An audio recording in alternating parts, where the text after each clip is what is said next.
છે નારદ મુનિનું સન્માન અને સ્વાગત પૂજન કર્યું છે. એ નારદ મુનિને કહ્યું છે કે પ્રભુ તમે આવ્યા છો ને તો મારી લાડકડી કાલીના હાથને જોઈ જાઓ, એની હસ્તરેખા, એનું ભવિષ્ય બતાવો, કારણ કે તમારા જેવા ગુરુ કોઈ નથી. જો તમે જે નવા આવ્યા છો ને એને હું એક વાત બતાવું. નારદ મુનિ છે ને એ નારદ મુનિ કઈ તમે જે સમજો છો તે નથી, દેવર્ષિ નારદ છે. દેવર્ષિ નારદ છે. ઘણા કહે ને કે લાકડે માકડું લડાવે ને એ નારદ.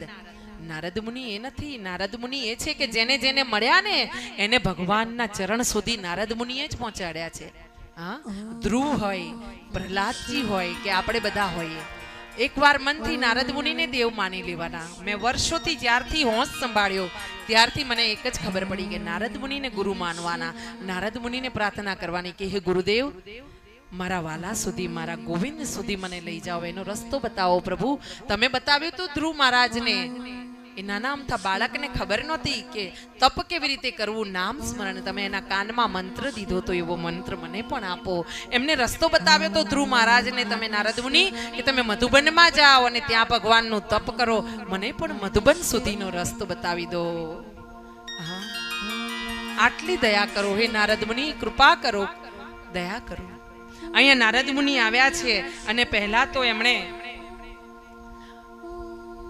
સતીને લલાટના દર્શન કર્યા છે કે માં સતી છે. અહો ભાગ્ય હિમાલય તમારા, મેના રાણી તમે ધન્ય ભાગ છો કે તમારા દ્વારે, તમારા ખોડે માં કાલીનો જન્મ થયો છે. આ પહેલાના જન્મમાં સતી હતા. પહેલાના જન્મે, આગલા જન્મે માં સતી હતા અને આ સતી હવે પાછા તમારા ખોળે કાલી બનીને જન્મ લીધો છે. પર્વતરાજના પુત્રી છે એટલે પાર્વતી કહેવાશે. આ નારદ મુનિ કહી રહ્યા છે. હાથ જોઈને કીધું છે કે તમારી દીકરી તો બહુ ભાગ્યશાળી છે. હા, એને તો એવો વર મળશે કે ત્રણેય લોકમાં એની જય જયકાર હશે. જેના થકી આ વિશ્વ છે, આ જે બ્રહ્માંડનો નાયક છે, એવો વર મળશે. પણ એક સાથે એ પણ વાત કરું કે તમારી દીકરીને એવો વર મળશે કે જે અમંગળ વેશધારી હશે, જેને કોઈ કુળ નહીં હોય, જેને માતા પિતા નહીં હોય, જેનું કોઈ ગોત્ર નહીં હોય, જે અમંગળ વેશ ધારણ કરતો હશે, અમંગળ વસ્તુઓ ધારણ કરતો હશે, સ્મશાનમાં વાસ કરતો હશે, જેનું ઘર નહીં હોય.